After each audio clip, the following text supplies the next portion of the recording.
Hello. It is my distinct pleasure to introduce Dr. William B. Ferril.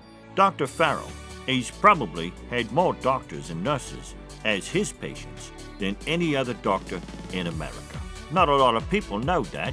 He has been busy connecting a group of dots related to conditions and diseases of patients he has seen in his medical practice. His observations may benefit other patients who suffer from the same conditions. Dr. Ferril's patients have improved from these insights. Therefore, Dr. Ferril would like to share his successes with others. Dr. Ferril has spoken at numerous conferences for medical doctors. He's also authored various articles for medical newsletters. He has written several books discussing some of these treatment plans that he has found to be helpful for many of his patients. During the past 30 years, friends and colleagues of Dr. Ferril have been encouraging him to draft his treatment plans into a format that can be easily communicated to other doctors for their patients. He has now outlined his treatment plans and their explanations. His hope is that these treatment plans will help others suffering from some of the common conditions that he has seen and treated. Dr. Ferril will be delighted to help you or your healthcare provider in a consultation capacity for your condition, either on the phone or in person. However, you may find it more convenient to obtain Dr. Ferril's treatment plan for your condition and make a copy for your local healthcare provider.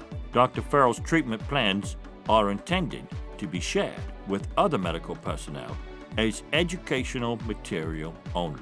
His treatment plans include references from the medical literature as well as excerpts from portions of his other writings.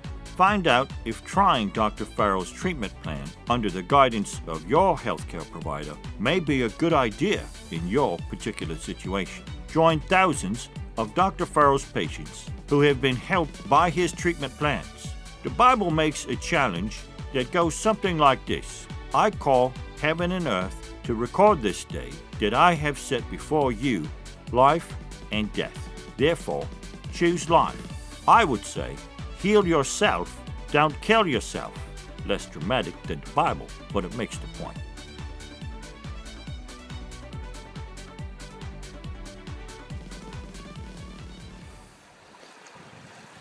As much as I would like to take credit for my initial passion about alternative medicine, I must admit that I was about as conservative of a medical doctor 20 years ago as you could imagine. It was only after I married a chiropractor, which I didn't believe in at all. I didn't believe there could be any credibility to her field of interest. Turns out there's a whole bunch of really good science that's being overlooked in our frenzy to come out with new symptom control measures. People come to me and they go, well, my specialist at the Mayo Clinic, or I go to Stanford, or I'm from Harvard. And I try to reassure them, we're complimenting what they're doing. We're complimenting their approach to treating the symptoms of your disease. There's all this great stuff about chronic degenerative conditions that I'm only taught to treat the symptoms, just like my colleagues. Well, what about going beyond symptoms? What about getting them well?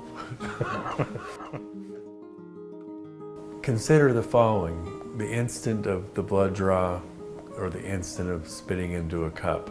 Do they factor in, do they even ponder when they're trying to interpret the results? Are you happy, sad? Did you just have a romantic kiss? Are you rested? Did you exercise? All of those activities most profoundly alter your hormonal message in your bloodstream. But in a 24-hour day, you have an average amount of those experiences and they spill into your urine. Most importantly, the technology that measures the metabolites of where those hormones have been in your body over a 24-hour period is far superior to anything that they can use in measuring the gross hormone in your blood, which hasn't been to your cells yet. So I can get a more accurate picture. Middle age isn't fun for most of us. I'm 56 years old. I've lived long enough to, look at what's happening. So what I try to do is I try to intervene with the hunching, crunching, sagging, bagging, shrinking, shriveling. There's a biochemical explanation, and it has a solution. And my patients have taught me that over the years. And they've shown me, some people are, look, doctor, my fingers are now straight. I'm like, you've got to be kidding me. The patients, if you just listen to them, they teach you what's true and what's hype. So what I've been working on lately is a series of articles that lay out a hormonal roadmap for different general categories of suffering and decline, disease, how I propose to get my patients well. And that's what these articles are about, because I found it to be very instructive, giving people hope, because they hear, oh, Dr. Ferril, blah, blah, blah. Well, how do they know what to do with that information? I'm really excited about this, because this is a culmination of 20 years of this, going down this road of studying and trying to get people